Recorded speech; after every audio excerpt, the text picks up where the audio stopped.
So today I'm going to talk about job hunting. And because it sucks, let's be honest.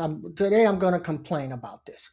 But all this is tied in together about the issues I've been talking about when it comes to the economy. Realistically, AI has had a huge impact on the economy already.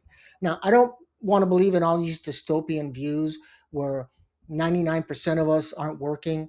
I, I don't know. What does that mean to the 1% that are working? Sounds like that sucks if the other 99 isn't.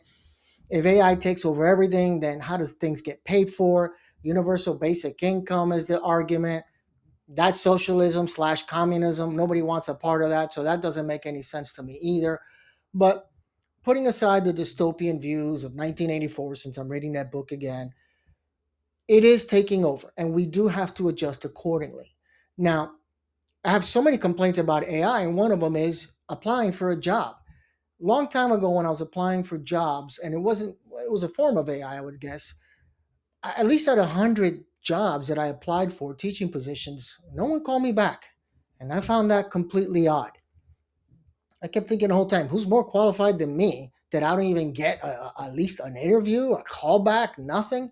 So coincidentally, I did get a job. It was based on a video, which I hate when they make you do a video and fill out the application because this is also time consuming. Even if you're not working, this is extremely time consuming and a few applications can take all day. But what I found out was something called the applicant tracking system, where every time you put in your resume, it says now put your resume here again, and you're like, I just put in my resume. Why am I doing this again? You already have my resume. Just look at it; it speaks for itself, right? But no, what they're doing is, by the way, when you try to populate that and it says, well, just copy and paste it over, it gets things like, this is like the worst ever. So this is what's going to take over the world. You guys can't even have something that reviews a resume or that actually copies and pastes a resume into its box. Now, the theory of what I've been looking at from employers is those that are really motivated to get the job will go through all the steps. Yeah, the people that are not working are going to be the most motivated. Realistically, that doesn't mean they're the best ones, they're the most qualified for the job. But hey, who am I to change the entire system when it comes to this? So I don't like that belief that it's the most motivated one because it doesn't mean it's the most qualified. Yet one of the things that the applicant tracking system does is it does factor, it does look at what are the keywords basically of this position and were those keywords put in those spaces where you're supposed to put, your job history and everything else. If it doesn't, chances are you get overlooked. This is what happens when you depend on AI for doing everything. Apparently, AI is going to skip the person with a perfect resume because guess what? It didn't have the magical keywords. And so one of the things I've been researching was it recommends that you kind of use the same keywords. Again, this takes time. This now means you have to adjust your resume accordingly to every single job that you're applying for. Who has time for this? Who wants to make time for this? I hate to go back to the old days, but what's wrong with the old days when someone look at their resume and say this person's useless? Now I understand that more people are applying, and that's what creates these problems. But there's no, I mean, come on, you can't find an intern or anyone else to give a quick, view at the resume or someone at human resources. But if you're applying for jobs and that's the problem, you might be getting kicked out by AI. What is my advice? A, what job is it? Is it something you really want, and that it's worth devoting the time to? Maybe that's one factor to consider because adjusting your resume, adjusting your cover letter, adjusting everything to get all this information. And then someone, well, why do you want this job? Because I need it. That isn't that like everybody else's real answer, benefits, whatever the answer might be. It says, how does this, coincide with our principles? And you're like, oh my God, I could, that's why I'm complaining. It's just utter nonsense. It is a pain in the ass, and yet it's something we all have to do. And this goes back to my complaints about the economy, which is not doing as great as the administration will make you believe. That's more than documented. You can look at all my blogs and videos on that. But we also have the AI issue taking over, and now they're looking at resumes as well. So the amount of jobs is shrinking, and the amount of people applying for these jobs is ever increasing. So you really have to ask yourself. There's some jobs that I've looked at and I said, I'm not going to apply to that. I didn't even bother posting the pay. And I know Indeed says that they do that. They don't. There's plenty of jobs on Indeed that have no nothing posted when it comes to salary. Unfortunately, that's a big issue. I remember there was for a while that I started emailing the people involved because, well, what's the salary? And then they would give you these numbers, and you're like, what is that? I even one person even called me, and I just said I got angry, and I said, don't even bother, remove my application, because it was like, well, it's based on the state table, and when we look at the table, we look at these guidelines, and then the years ago, can I have that? Well, then it's going to vary from this, and that. I'm like, based on you, it could be anywhere from 50 to $100,000. So how about we don't waste everybody's time? I just get a number now so we can move on. It's beyond me why employers don't do that. As far as you talk about weeding people out with AI, why don't you just weed them out with the salary? That'll take care of a lot of people. People say, yeah, I'm not moving to another state or another town for that salary, whether it's, even if it's an online job, maybe it's just not enough. But that's what my complaint is about today. Applying for these jobs has become cumbersome. It's become time consuming. They always say, don't just see resume. I'm the first one that's guilty of doing that. Sometimes I'll just pick and choose and say, I'm not putting down every job history here going back for the last 20 years. I try to pick the ones that are most important.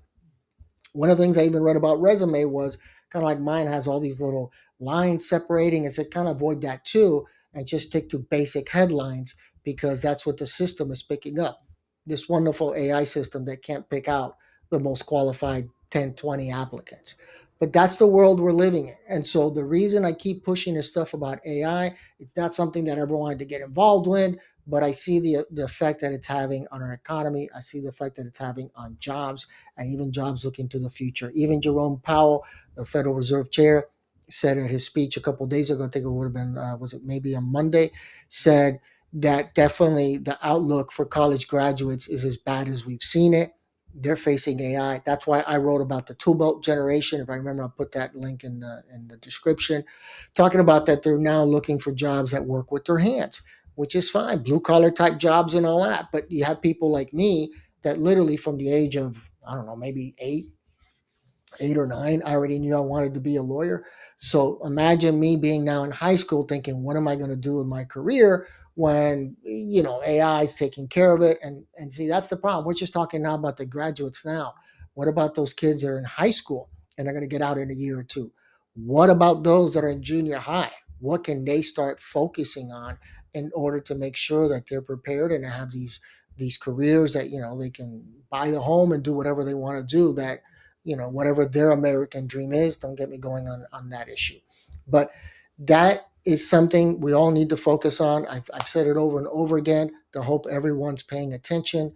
We need to figure out, your own financial situation and how you adapt accordingly, whether it means a side hustle, whether it means learning to get comfortable with AI. The older generation may not feel comfortable with AI. I know the older generation, from articles I read, kind of use it as a search engine versus trying to use it to learn to adapt, learn to have it answer specific questions, etc. I wish I can go into the environmental disaster that's going to be, but it is what it is. But these are the little steps that we all have to take to be prepared. Whether it's prepared for your career, whether in junior high and high school and you're looking forward and you're trying to figure out what is that next step, or whether you're older, you're in your 50s or 60s, 53 over here, how to adapt to this rapidly changing technology, how it's going to affect your job so that hopefully you become less expendable. All right. So that's my rant for today regarding applying for jobs and copying everything all over again and now having to adjust the keywords in order to match that. But it is what it is, especially if you're applying for online jobs. I've always said those jobs are great, but the problem is you're now competing with everybody in the country versus when you apply to a local job, it's just you and a few other people that you have to compete with. But this is part of building your resume, improving, whether it's getting certifications, whether it's going back to school, increasing, getting another degree, especially if where you work will pay for it. Maybe something related to computers. I wasn't thinking of that earlier today when I was preparing, when I was going to talk about or rant about. But those are the issues we are facing. I'm going to be the first one to say I don't think it's the 99% dystopian view that everything is going to hell in a handbasket, which also brings up the point. I still do not understand for the life of me that someone comes to you and says, I have this technology that's going to change everything. Everything is probably going to hell in a handbasket. It's going to create all sorts of chaos and everything else. Can have your money. And people are throwing money at AI by the trillions. These companies overnight are worth hundreds of billions, if not trillions of dollars. It's a concept I don't understand. Investing in something that's going to destroy humanity.